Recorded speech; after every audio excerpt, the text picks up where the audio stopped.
What's up, everybody? This is Dr. Nick with Leverage Media, and welcome to another episode of the Ask Dr. Nick show. So this week, I've got some questions that I've kind of accumulated. I've had a lot of strategy sessions this week. So I've just been asking people, what is it that they're interested in? What questions can I answer for them on the show? And then, if you're listening and you have questions, please hit me up on Facebook or Instagram at Dr. Nick Silveri. Just use hashtag askdrnick, and we will make sure that your question gets answered. All right, so hopping in. Today's a big day. We are coming to the end of our lease. We've been in business now for a little over 3 years, and the whole time we've had some type of physical office space. And it was really mainly because I think my natural inclination and, just having a chiropractic office was always to have like a physical space where everybody was at, where I can like see that they showed up to work and everything. But as we've grown as an agency, I've realized that it's really not necessary for us to all come into some office space every day and have that cost. So we are going completely virtual. Everybody's going to be working from home, so I'm excited about that. And it forced me to like go through my auto debits for my office and for Leverage and look for anything that didn't make sense and could I cut out. And between the getting rid of the office or downgrading the office to where I can still go in there and use the space if I need to meet with someone, and then getting rid of some of those auto debits, we're going to save $4,000 a month. So I'm excited about that. So if you have not gone through your credit card statements recently and looked at all of the charges that are coming out, even like the $20 ones you never think about, the $50 ones, just go through there and eliminate some of those. You'll be surprised how quickly that stacks up. We're buying a new condo, and we could use all the extra money we can find. So, all right, so let's hop into the questions today. Remember, send in your questions if you have any. All right, number one, what are the most popular types of videos I should be shooting? So this is one that I get a lot. I feel like people have gotten a lot better in the last, it feels like in the last like 6 to 12 months, I see a lot more chiropractors creating content. I just am not always that impressed with what they're creating. So it's like they're taking the time, they're spending the energy, they're putting it out there, which is great. But I just don't know how engaging it is, how much people are gonna want to watch it if it's always just a talking head, just talking to the camera basically. So with what I do, there isn't always so much like demonstration that can be done. My content is not really about teaching people like the back end of Ads Manager or like the ins and outs of Google Ads. What my content is all about is like how to help you create better content, how to start building your brand. You can Google, there's courses and YouTube videos of how to like actually do everything. What I'm trying to do is give you a perspective from a chiropractic point of view on why content creation is so important. So a lot of my videos are mainly like me talking. I try to like use different backgrounds and do it in different places, but a lot of it is just like me giving advice or me interviewing people. With chiropractic though, it's because we're like actually doing something to someone. It's best to be able to show people what it is that we're doing.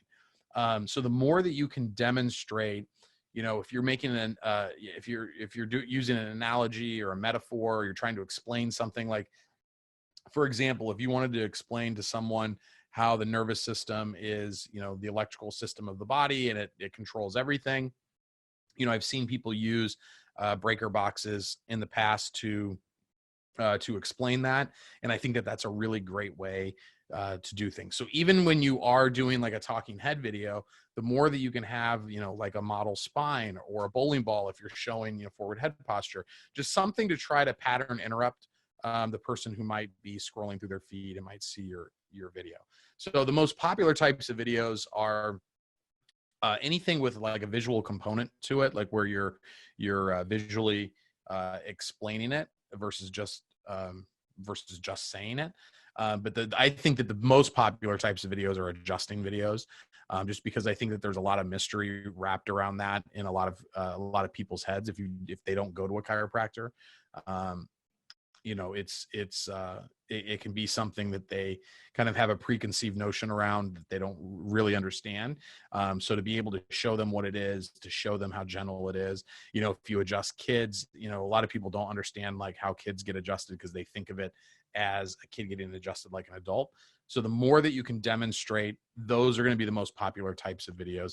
And on top of that, the ones that are focused on the patient and the conditions that they have, the ones that are focused on chiropractic and you and your practice, those are going to be less popular. The ones that are really popular are the ones that are giving value to your ideal customer and you're demonstrating what it is that you're trying to explain. So that kind of a roundabout answer to that question, but I think it's an important point to make that showing, not just telling, is so much more important. All right, next question. And this one I get a lot. People like, man, blogs are like a scary thing for a lot of chiropractors.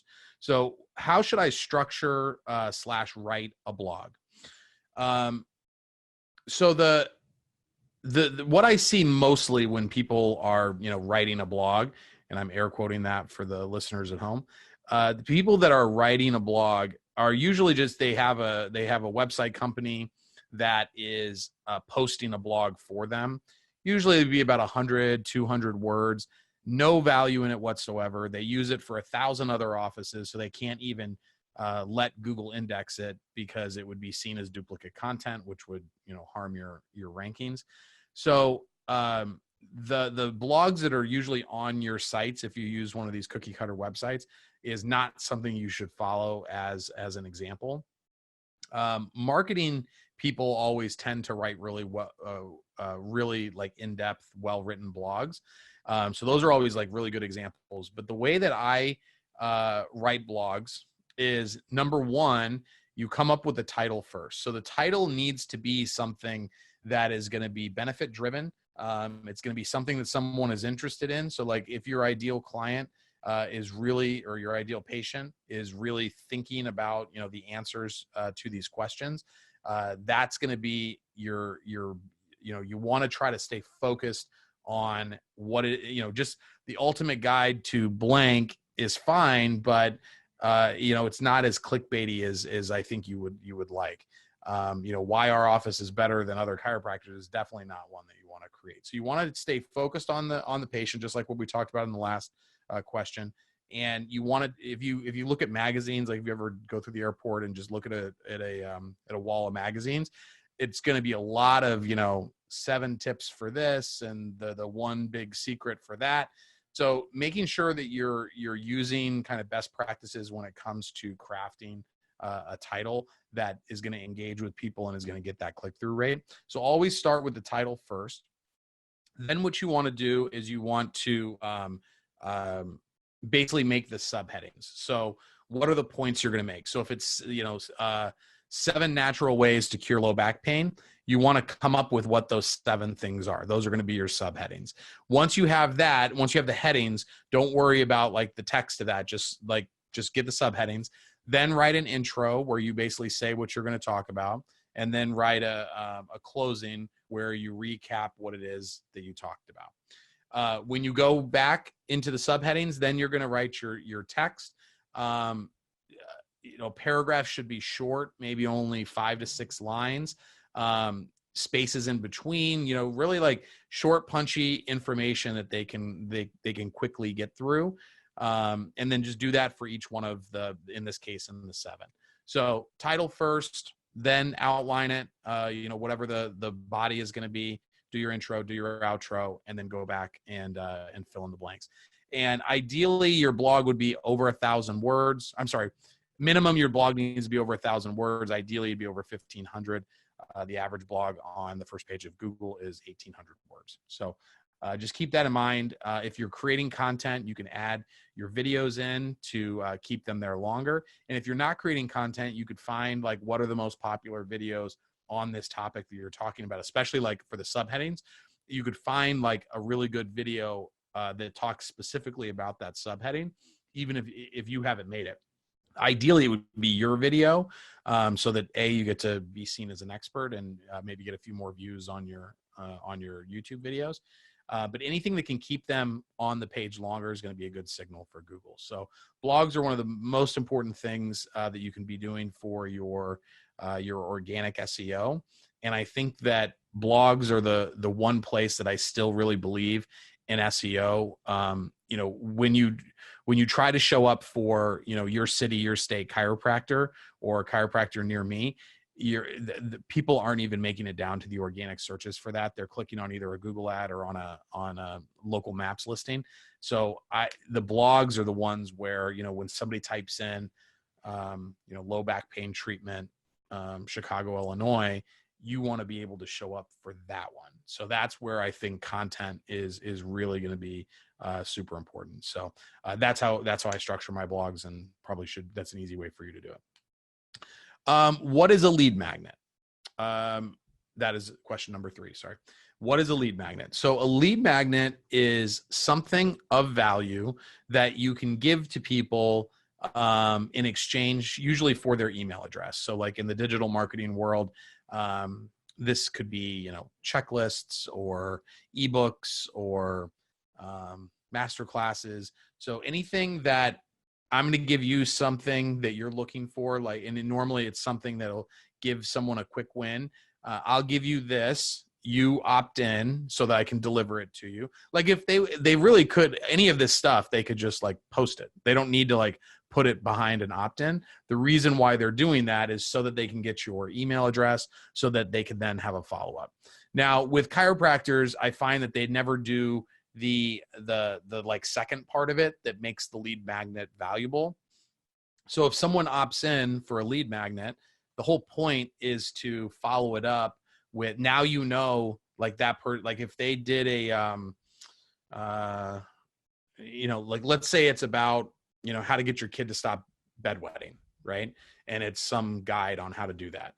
If someone downloads that, like me as someone who doesn't have children, and my non-existent children don't bedwet, I don't need to download that. Like I'm not going to download that. If I download it, it probably means that I have children that bedwet.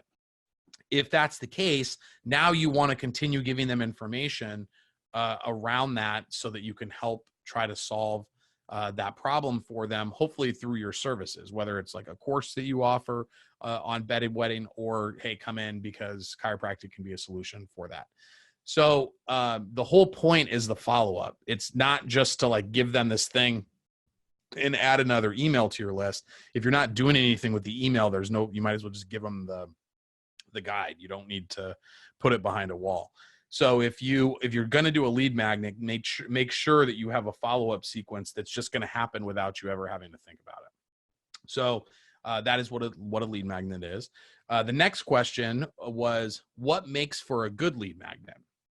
So what makes for a good lead magnet is something short that is very specific to like a certain pain point that your ideal customer has, and it can give them a quick win. So anything, like if you write a book, that's not an awesome lead magnet. Or like an ebook, like how many ebooks have you downloaded and never even opened? So you want them to consume the content. You want them to do the thing, because the whole idea is that you give them some value, and then in your follow-up, you're giving them the next steps that will, allow them to solve that problem. You want them to take advantage of that.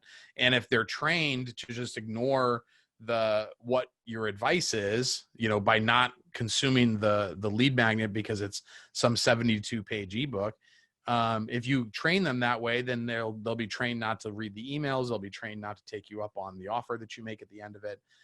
So a good lead magnet is going to be something that gives them a quick win, something that's easily consumable, and something that they're actually going to take action on. Like it's not, some 900-step process for them to get that win. So make sure that it's something that they're gonna get done. And then a good lead magnet also is something that you're going to follow up on. If like, again, if you're not going to set up a 14-day follow-up sequence where you continue to give them value, whether it's on social, whether it's on through email, you want to continue to make that happen. All right. Last question is going to be, I saw a review come in and now it's gone.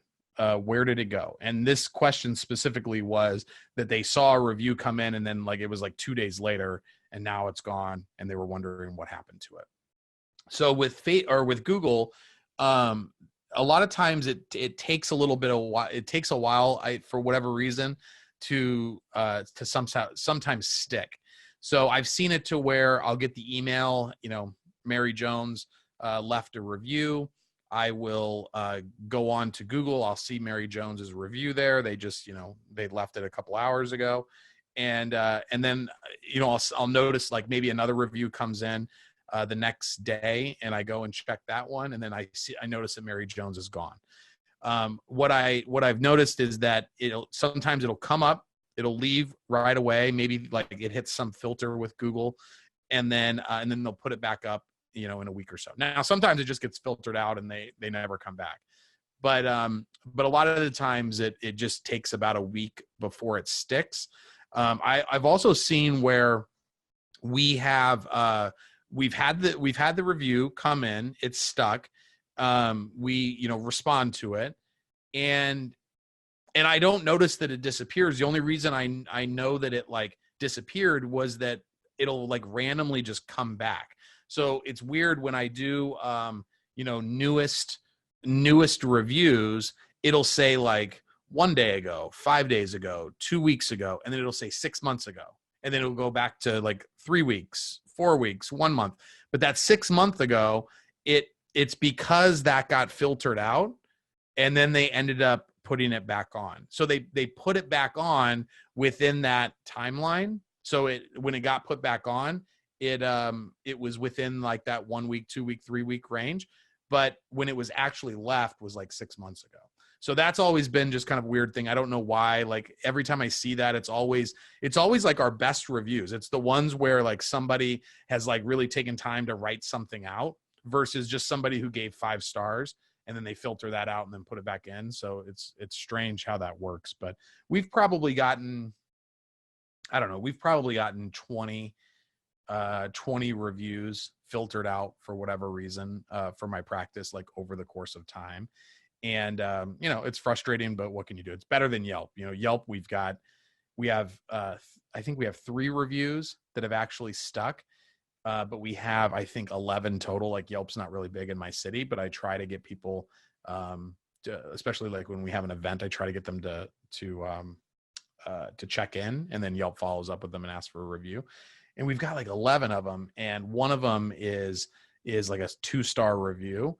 And I haven't gotten her to change it yet. So it's dragging our average down. We're down at 3.5 stars, which I don't like, because Yelp is important because it's used on other platforms as the reviews. Google uses Google reviews, but Apple, when somebody searches on the map, they will show Yelp. I think Yahoo and Bing maybe show Yelp as well.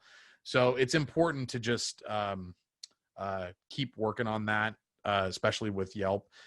If you're not in a big city, there's just not enough people that use Yelp for the reviews to stick, just because people have to use Yelp for them to find the reviews valuable. But so anyway, I wouldn't worry about, I would check back in maybe 2 weeks just to see if it actually stuck. If it didn't, there's not really much you can do about it.